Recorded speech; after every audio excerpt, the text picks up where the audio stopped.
I'd like to go to the Fair Work Legislation Amendment Closing Loopholes Bill of 2023 and the questions asked by Senator Cash, and just rebut some of the assertions made by the minister, particularly around the fact that there were going to be no additional costs passed on, because we have seen in former legislation put forward by this government that the analysis that is done is often done without people who really understand the sector. And I'm trying to think of the name of the bill, but one where some of the advice was provided by somebody who described himself as a shaman, amongst other things.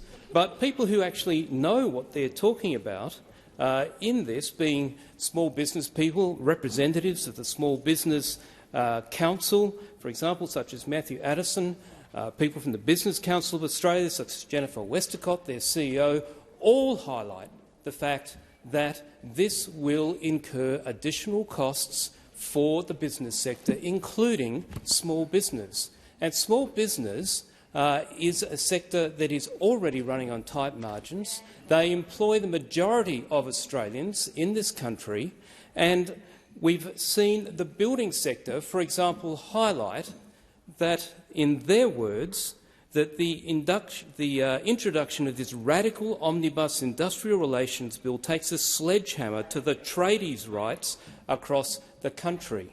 End quote. And so what we see is that the people who we rely on to provide services, whether to small business, to residential homes, etc., who want to run their own business because they're aspirational and they don't want to be a salaried employee, they want to run their own business and build it to the point where they can employ others, they can train young apprentices, that this legislation, in the words of the building industry, is going to take a sledgehammer to their ability to survive. The experts in this field, the people who actually employ people and run businesses, have also highlighted that these costs are not things that should be imposed at a time where people in both consumers but also businesses are facing some of the highest cost in terms of cost of living and cost of business that we have seen in recent years, and particularly around the energy prices which businesses are concerned with. And so, just as people have highlighted that much of this bill is ideological in nature, and the claim has been made, or the comment has been made, that the only loophole that this bad legislation is looking to close is that of plummeting union membership, we've seen other ideological positions by this government actually pushing up prices. And I go to the issue of power in particular.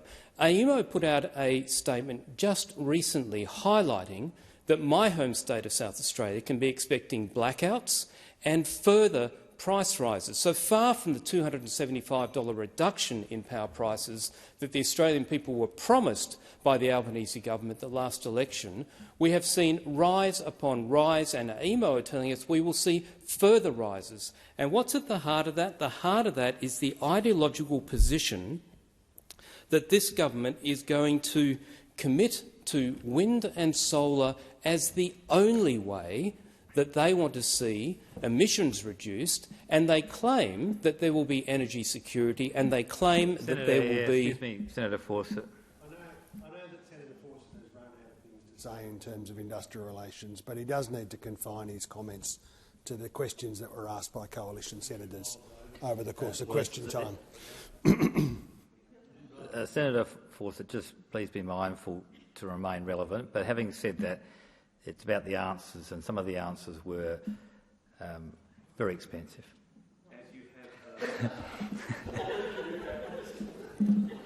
Deputy President, do I have the call again? You have the call again. You have astutely noted that the answers were very broad and ranged far and wide, and particularly they rebutted the fact that costs were a pressure coming out of this legislation. And what I'm merely pointing out is this government's ill-thought-through ideological opposition, not only to this bill but to other bills such as energy, are actually making things worse. And I particularly want to go to a point, an interview that was recorded last week and reported in The Australian, where the Energy Minister from Ontario and Canada was the questions were put to him about Minister Bowen's assertions that wind and solar were the cheapest. And he said, quote, "Our government, that is the Canadian government, moved on wind and solar in a big way, and it's created some serious problems for our systems operator." Sounds like the statement from AEMO. And what he then said is they have gone in favour of nuclear power because it's a more viable path through renewables, it's not emitting, and you're talking about a very small area of land. And on price, what he says, they are producing power through their nuclear power stations about 10 cents a kilowatt, whereas Australian households currently pay between 20 and 40 cents per kilowatt. And so we are seeing this industrial relations legislation, like industry policy, unnecessarily driving up prices purely because of ideology. Hear, hear.